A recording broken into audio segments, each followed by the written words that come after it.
სწორედ ახლა ჩვენ ქართული კინოს კიდევ ერთ გამარჯვებაზე უნდა ვისაუბროთ. ახალმა ქართულმა მხატვრულმა ფილმმა აპრილი, რომლის რეჟისორიც გახლავთ დია კოლუმბეგაშვილი, აზიურ ოსკარად წოდებული დაჯილდოებაზე 2 მთავარი ჯილდო მოიპოვა. საუკეთესო ფილმი და საუკეთესო შესრულება, სადაც მსახიობმა იასო ხიტაშვილმა გაიმარჯვა. საუკეთესო კი ბატონო, თავისთავად ცხადია, საუკეთესო რეჟისორის ნომინაციაში კი რეჟისორი ტატო კოტეტიშვილი დაჯილდოვდა ფილმისთვის წმინდა ელექტროენერგია. უნდა აღინიშნოს, რომ აზია წყნარი ოკეანის დაჯილდოება 2007 წლიდან ავსტრალიაში ქალაქ ბრიზბანში იმართება და მას ღონისძიების მნიშვნელობისა და მისი მასშტაბურობის გამო აზიურ ოსკარსაც კი უწოდებენ. მსახიობი იასო ხიტაშვილი დაჯილდოების დეტალებზე პირველად ჩვენს გადამღებ ჯგუფს ესაუბრა, თუმცა სანამ ინტერვიუს ვნახავთ, ჩვენი კინომცოდნე ჟურნალისტი ზაკ მირიანაშვილი შემოგვიერთდა, უკვე იცით, რომელიც გაგვახსენებს იმ ქართველ ქალ მსახიობებს, რომლებმაც საკუთარი შემოქმედებით მსოფლიო აღიარება ქართული კინოს ისტორიის მანძილზე არაერთხელ მოიპოვეს. ზაკ, დილამშვიდობისა კიდევ ერთხელ მეგობრებო, ძალიან მიხარია რომ გიერთდებით და სწორედ იასო ხიტაშვილის ამ წარმატებამ აზიურ ოსკარად წოდებულ კინოდაჯილდოებაზე შთაგვაგონა, რომ გაგვეხსენებინა და მოგვეძიებინა ინფორმაცია იმ ქართველი ქალი მსახიობების შესახებ, რომლებიც სხვადასხვა დროს საერთაშორისო აღიარებას მოიპოვებდნენ კინოფესტივალებზე და მნიშვნელოვან დასავლურ კინოფორუმებზე. პირველ რიგში შესავლისთვის მინდა ვთქვა ის, რომ ძალიან რთული იყო საბჭოთა რეჟიმის პირობებში, რომ ქართველი ქალი მსახიობები გასულიყვნენ ამ ასპარეზზე. ხშირ შემთხვევაში მოწვევები ფესტივალებიდან არც კი აღწევდა ჩვენი მსახიობების მისამართებამდე და აცხადებდნენ, რომ მსახიობი ავად არის, ვერ შეძლებს ფესტივალზე დასწრებას და შემდგომში, როცა ერთგვარი შერბილება მოხდა ამ ურთიერთობებში და მოხვდნენ ქართველი მსახიობები ამ კინოფორუმებზე, იქ ორგანიზატორები ხშირად გვეუბნებოდნენ, რომ ჩვენ აი ამდენი წლის წინაც გამოგიგზავნეთ მოწვევა, ის ფილმი რომ იყო კონკურსზე მაშინ, მაგრამ ეს რა თქმა უნდა იმალებოდა და მოგვიანებით ბევრი ვერ მიდიოდა ადრესატამდე. ნამდვილად. მაგრამ არსებობს გამონაკლისებიც და ძალიან სასიხარულოა ის ფაქტი, რომ სოფიკო ჭიაურელი არის არამხოლოდ ერთადერთი ქართველი მსახიობი, რომელიც ყველაზე მეტჯერ დაჯილდოვდა. ჭიაურელმა მოახერხა და საბჭოთა კინომსახიობ ქალებს შორისაც არის ყველაზე მეტი ჯილდოს მფლობელი. მას აქვს 7 საერთაშორისო კინოფესტივალის ჯილდო ქალის როლის საუკეთესო შესრულებისთვის და საკავშირო ჯილდოებსაც საბჭოთა კავშირის სხვადასხვა ქალაქებში მიღებულ პრიზებსაც თუ მივათვლით, სოფიკო ჭიაურელი 12 ჯილდოს მფლობელია. ის ხუმრობდა ხოლმე თავის ერთ-ერთი იუბილეზე წყვება, რომ 12 ოსკარის მფლობელი ვარ, რომ ოსკარს ეძახდა ამ ჯილდოებს და ის ნამდვილად დაიმსახურებდა ოსკარსაც. და უნდა აღინიშნოს, რომ პირველი როლი, რომლისთვისაც მიიღო საერთაშორისო ჯილდო, აი ამ ფილმში თამაში მას არ უნდოდა. ეს იყო შემოთავაზება, რომელზეც ძალიან ისე ორჭოფობდა, არ უნდოდა ამის განსახიერება. აი ეს ფოტო გახლავთ ფილმიდან წუთი სოფელი შოთა მანაგაძის ფილმი, სადაც სიდონიას გმირს განასახიერებს. ეს იყო გურული ქალის როლი, რომელიც უნდა სოფიკოს ეთამაშა 17 წლის ასაკიდან ღრმა მოხუცებულობამდე და როდესაც ეს შემოთავაზება მივიღეო, მოყვებოდა რომ იმდენად შორს იყო, აი ეს კოლორიტით უნდაც გურული, ასაკობრივად იმდენად განსხვავებული იყო, რომ ძალიან შემეშინდა 26 წლის იყო ამ დროს სოფიკო და ვუთხარიო, რომ იცით, მადლობა ამ შემოთავაზებისთვის, მაგრამ ვერ ვითამაშებ ამ როლს და იქნებ ვინმე სხვა უფრო გამოცდილი მსახიობი მონახოთო, აი ესეთ მრავალფეროვნებაში იგულისხმებოდა კინოში. და შოთა მანაგაძე ძალიან ისეთი ხასიათის კაცი იყო და მითხრა, რომ რას ნიშნავს ვერ ითამაშებ და მე არ გადავიღებ საერთოდ ფილმსო და როცა ესე მითხრა, მე უკვე ვეღარ ვუთხარიო უარი და გადაიღეს ამ ფილმში და ძალიან დიდი სიხარული მოუტანა. სოფიკომ ეს იყო ესპანეთში ფილმის გამოსვლის შემდეგ, სან სებასტიანის საერთაშორისო კინოფესტივალზე მოხვდა სოფიკო ჭიაურელი და იხსენებდა საოცარ ისტორიას ფილმის ჩვენების დროს. ვიყავი საკმაოდ დაძაბულიო, იმიტომ რომ მარტო ესპანეთში აი ამ ფესტივალზე როგორ გადანაწილდება ჯილდოები არავინ არ იცის და აი ამ დროს მოხდა ეს აღიარება და ჩვენ შეგვიძლია ვნახოთ ფოტოებიც, რომელიც სწორედ აი სან სებასტიანის კინოფესტივალზე არის გადაღებული.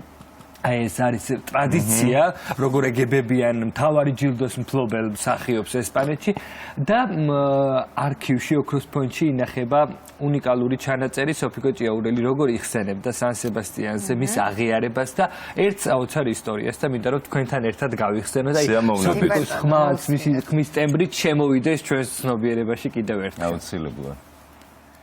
საოცარი სილამაზის დარბაზია, დიდი კიბეებია, კანდელაბრებით და როგორც აი ჩვენ ქორწილში, ქართულ ქორწილში ისე ჩამოდიხარ ამ კიბეებზე და ეს ვაშკაცი, ესპანელი ვაშკაცები იქ რაღაც უკავიათ ეს ხმლები და გესალმებიან და ჩამოდიხარ და ჩამოვდივარ გახარებული ესე იგი ამ კიბეებზე რომ გავიმარჯვე და ეს რა კაი რაღაცა და უცბად ბოლო კიბეზე ჩამოვხდი ვიღაცა მეცა ფეხებში და კიდევ წამახცია რა დავხედე რაღაცა შავი ვერ მივხვდი ჯერ რა არის რა ხდება ვინ არის რატომ რისთვის და რაღაცას ესპანურად მელაპარაკებია მე არ ვიცი ესპანური და თარჯიმას თხოვე მივხვდი გადამითარ მე შეინჭირვე რას მეუბნება რა უნდა ჩემგან ჩემთან კულისებში ვთხოვე რომ შემოვიდეს მეთქი იქ საგრიმეროში სადაც მე გადავიცვი კამერაზე მართლა შემოიყვანეს ის ბებერი ქალი იყო და მითხრა რომ აბსოლუტურად თქვენ გაიმეორეთ მეც მყავდა 5 შვილი 2 მათგანი აი დამეღუპა ომშიო ჩემი აი ეს ქმა არის და ვიფიქრე მერტო აი ეს არის ყველაზე დიდი ბედნიერება როცა ხელოვნება აი ყოველგვარ საზღვრებს სცილდება იცით და უკვე აღარ ფიქრობს ხალხი ეს ქართველია ესპანელია რუსია უკრაინელია ვინ არის ალბათ ყველაზე დიდი სიხარული და მაშინ მომანიჭე სწორედ სან სებასტიანში საუკეთესო ქალის როლისთვის პირველი პრემია. ხელოვნება ყოველგვარ საზღვრებს სცილდება, ასეა. და როგორი ახსნა აქვს და თვითონ როგორ განმარტებას უკეთებს ამ ყველაფერს. მართლა საოცარი არის სოფიკო და ის გახდათ ლოკარნოს, ჩიკაგოს, კიევის საერთაშორისო კინოფესტივალების სან სებასტიანის მთავარი ჯილდოს მფლობელი და აქვე სახალისო ისტორია, მისი პირველი კინოროლი ჩვენ ეზოში, რომელიც მან განასახიერა ამ ფილმის შემდეგ. მაშინ იყო ასეთი პრაქტიკა, რომ როდესაც რომელიმე ცნობილი ვარსკვლავი, კინოვარსკვლავი ნახავდა სხვა დამწყები მსახიობის კარგ პერფორმანსს, როგორც დღეს ვუწოდებთ ხოლმე, ულოცავდა, უგზავნიდა წერილს, უგზავნიდა ტელეგრამას და სოფიკო ამბობს, რომ პირველი ტელეგრამა მე მივიღე რაჯკაპურისგანო და ეს იყო იმხელა ბედნიერება, იმიტომ რომ მაშინ კიდევ ინდური კინო როგორი პოპულარული იყო, მაშინ საერთოდ, ნუ აი მის სიმღერებს ღეროდნენ, ყველა ქუჩებში მისი პერსონაჟების სიმღერებს და აი ეს იყო ისეთი მოლოცვაო, რომ აი რა ლოურენს ოლივიე, აი რა პიტერ ოტული, აი რაჯკაპულის მილოცვა იყო ჩემთვის ყველაზე მნიშვნელოვანია და ესე საქართველოში ეს რაღაც ინდური კინოს მიმართ სიყვარული განსაკუთრებული იყო ყოველთვის და ჩვენი ქვეყნებს შორის მეგობრობაც, კინომეგობრობაც მეტწილად განსაზღვრავს ამ ყველაფერს. და სოფიკოს საფესტივალო ისტორიებიდან განსაკუთრებით აღსანიშნავია 1978 წელი, როდესაც უკვე ჩიკაგოს საერთაშორისო კინოფესტივალზე მოხვდა თენგიზ აბულაძე ფილმით ნატვრის ხე და მას გვერდს უმშვენებდა სოფიკო ჭიაურელი ფუფალას როლის შესრულების შემდეგ. აქაც მიიღო ქალის როლის საუკეთესო შესრულებისთვის ჭიაურელმა პრიზი და საინტერესო ისტორია, როდესაც გამოვიდა სცენაზე რეჟისორთან ერთად ფილმის ჩვენება ძალიან წარმატებულად ჩატარებულა მაშინ და იყო ძალიან დიდი აპლოდისმენტები, ძალიან თბილად შეხვდნენ შემოქმედებით ჯგუფს ჩიკაგოში, მაგრამ როდესაც მორჩა ეს ნაწილი, თურმე უკითხავთ, რომ აი ის ქალი, ვინც ფუფალას თამაშობსო, არ ჩამოვიდაო? და აი ეს მსახიობიო და იმდენად სოფიკოს საინტერესო გარდასახვა ჰქონდა, რომ ვერ დაიჯერეს, რომ ეს შეიძლებოდა ის ქალი და ასეთი ახალგაზრდა ყოფილიყო ეს მსახიობი. და სოფიკო ჭიაურელსაც განსაკუთრებით უყვარდა ფუფალა და ამბობდა, რომ აი ნათელი ფერია ჩემ შემოქმედებით ცხოვრებაში და მე საკმაოდ სკეპტიკურად ვუყურებო დროს, მეხსიერებას, ცხოვრება, რაღაცა დავიწყებისა და ხსოვნის სანაპიროებზე მიედინება და რას გაიხსენებენო მე არ ვიცი, იმიტომ რომ იმდენად მნიშვნელოვან მსახიობებს ზოგჯერ ივიწყებენო, არ ახსოვთ მათი როლები და ჩემი ფილმოგრაფიიდან მე ვფიქრობ, რომ ფარაჯანოვთან ჩემი გაკეთებული საქმე და ჩემი როლები და ნატვრის ხე და ფუფალას გმირი ალბათ დარჩება სამარადისოდ. ქართულ კინემატოგრაფში ჩემთვის ერთ-ერთი გამორჩეული გმირია ფუფალა, განსაკუთრებული თავისი ეს რაღაცა განვითარებით და სოფიკოს გარდასახვით აქ რაღაცნაირი აი ბევრ ემოციას ერთდროულად იწვევს, აი რაღაც ძალიან კომიკური, ამავდროულად ძალიან სენტიმენტალური, ძალიან ტრაგიკული და რაღაცა ჩაიწერა ოქროს ასოებით სოფიკო ჭიაურელი თავისთავად ცხადია, მაგრამ აი ფუფალა ცალკეული პერსონაჟი, თითქოს აი რაღაცა არაამქვეყნიური, თითქოს ადამიანსაც არ შეუსრულებია, რაღაც აი ესეთ შეგრძნებებს ტოვებს. გეთახმები აბსოლუტურად და გავაგრძელოთ შემდეგი ამბავი, ვიზეც მინდა რომ მოგიყვეთ, ეს გახლავთ ბრწყინვალე ვარსკვლავი ქართული კინოსი ლეილა აბაშიძე, რომლის კინოკარიერაც სოფიკო და ლეილა, რა თქმა უნდა, ერთ პერიოდში მოღვაწეობდნენ ქართულ კინოში.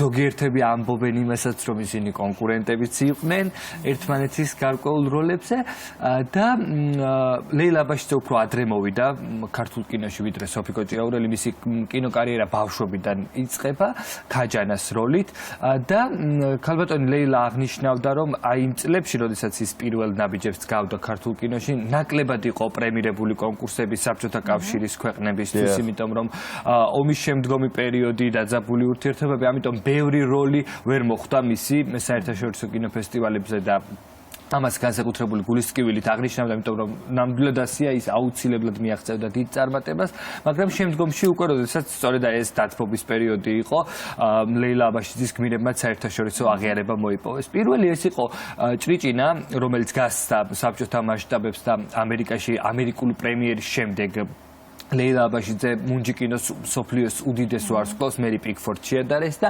ერთ-ერთი გამოცემა დეილი იორკერი მაშინ წერდა, რომ ახლა საბჭოელებს უკვე მათი ეკრანის ვარსკვლავი, მათი მერი პიკფორდი ყავთო და ამის შემდგომ მრავალი წლის ჩავარდნის შემდეგ საინტერესო საფესტივალო ამბავი და ჯილდო ეს ლეილა აბაშიძის ცხოვრებაში გახდა ტოკიოს მეათე საერთაშორისო კინოფესტივალი. ამ პერიოდში, სწორედ 80-იან წლებში, იაპონია განსაკუთრებით ნიშნულოვან ყურადღებას უთმობდა კინემატოგრაფს და ზოგადად იაპონური კინო განთქმულია საინტერესო შინაარსით, საოცარი ტრადიციებით და სცენარის ავტორებით ამავდროულად, აი არ ვიცი, პირადად აი სრული შოკი მივიღე ხოლმე, რამდენიც ვიხილე იაპონური ნამუშევარი. და ამას რა თქმა უნდა ეს არის უდიდეს ტრადიციებზე დაფუძნებული, ამიტომ ტოკიოს მეათე საერთაშორისო კინოფესტივალი განსაკუთრებულად აღინიშნებოდა საკურათი მორთული დარბაზი, სადაც 3000 ადამიანზე მეტი ესწრებოდა ამ დაჯილდოებას და სწორედ იქ კინოფესტივალის ჟიურის თავმჯდომარე გახდათ ყველასთვის საყვარელი მსახიობი გრეგორი პეკი, რომელსაც უნდა გამომარჯვებულები გამოევლინა და იმის გამო რომ ფილმმა ორომტრიალი პრიზი მიიღო რეჟისურის ნომინაციაში, აი ამის გამო ვერ დაჯილდოვდებოდა მსახიობი, მაგრამ გრეგორი პეკი გამოვიდა და თქვა, რომ მე მინდა განსაკუთრებულად აღვნიშნო ერთი მსახიობი, რომლის თამაშმაც მე შთამაგონა და განსაკუთრებული შთაბეჭდილება მოახდინა, ეს არის მსახიობი ლეილა აბაშიძე და ლეილა აბაშიძე დარბაზში ესწრებოდა ამ დაჯილდოებას, თურმე ადგა, ხელი დაუქნია, ჰაეროვანი კოცნა გაუგზავნა მისი ახალგაზრდობის სათაყვანებელ კერპს.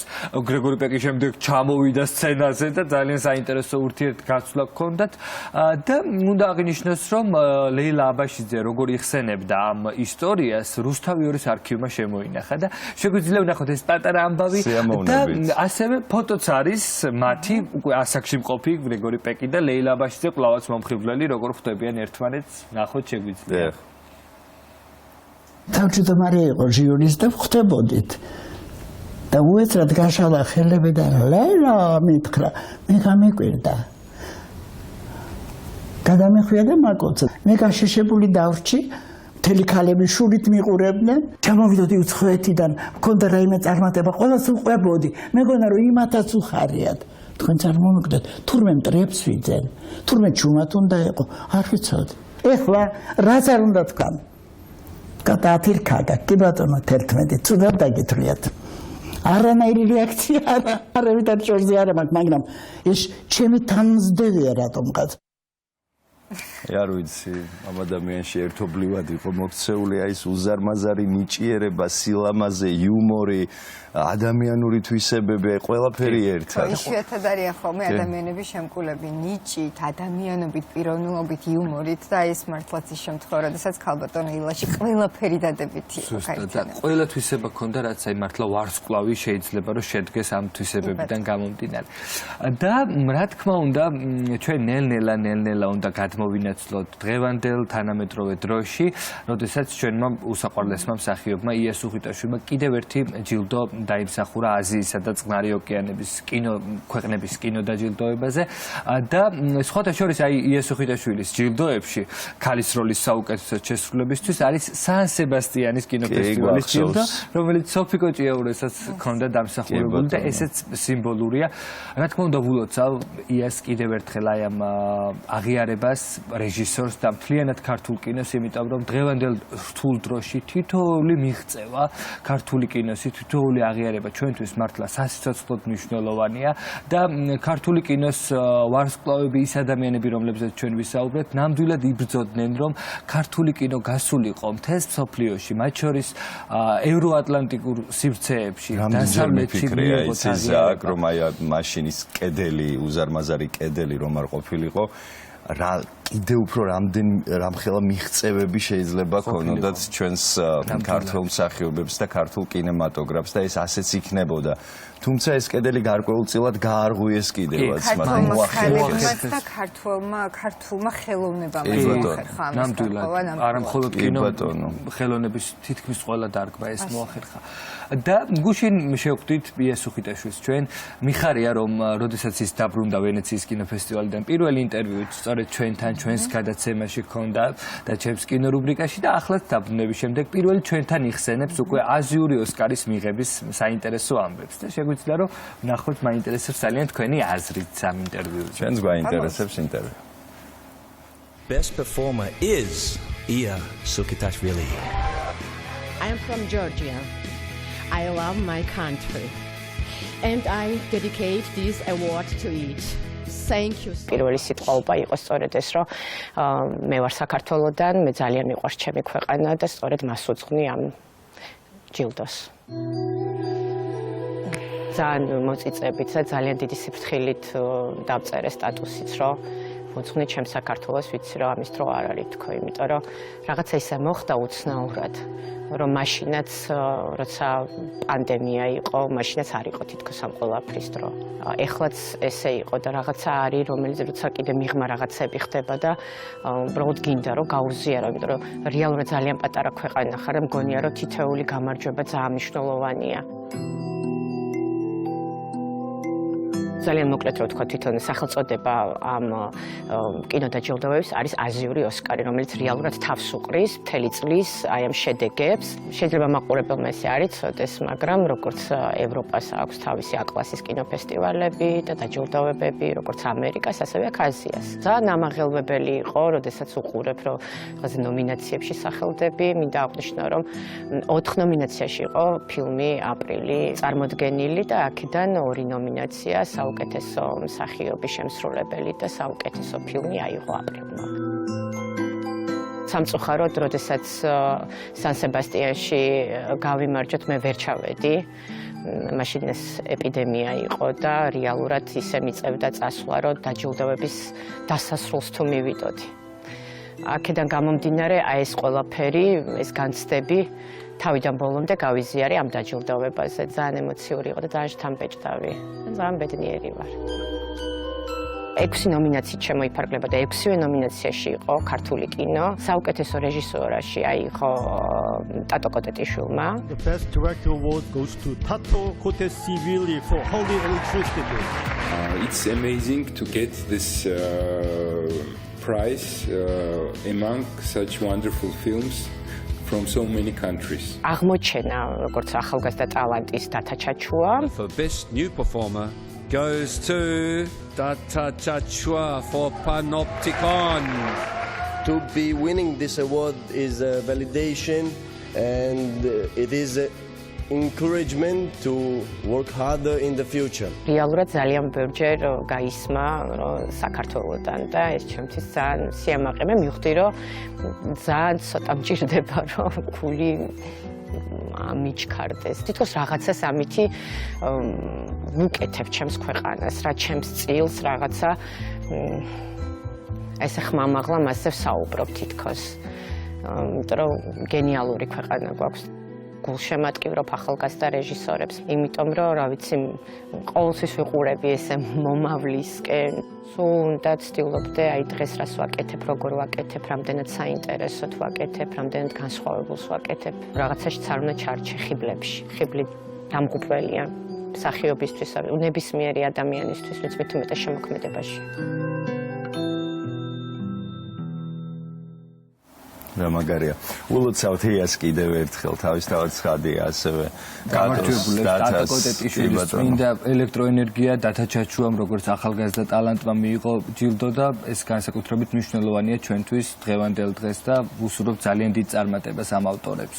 ბატონო, განსაკუთრებით ამაყები ვართ ხოლმე ქართველები, როდესაც ქართველები ახერხებენ საზღვრებს გარეთ აი ასეთი წარმატების მიღწევას და ბუნებრივია რომ ვუერთდები ამ მილოცვას და კიდევ უფრო მეტ წარმატებას ვუსურვებთ მათ. არაერთი იქნება ასეთი მე დარწმუნებული ვარ და ზაკიც არ დააყოლებს ხოლმე და შემდეგ გააცნობს ჩვენს ტელემაყურებელს. დიდი სიამოვნებით. იქნება აუცილებლად.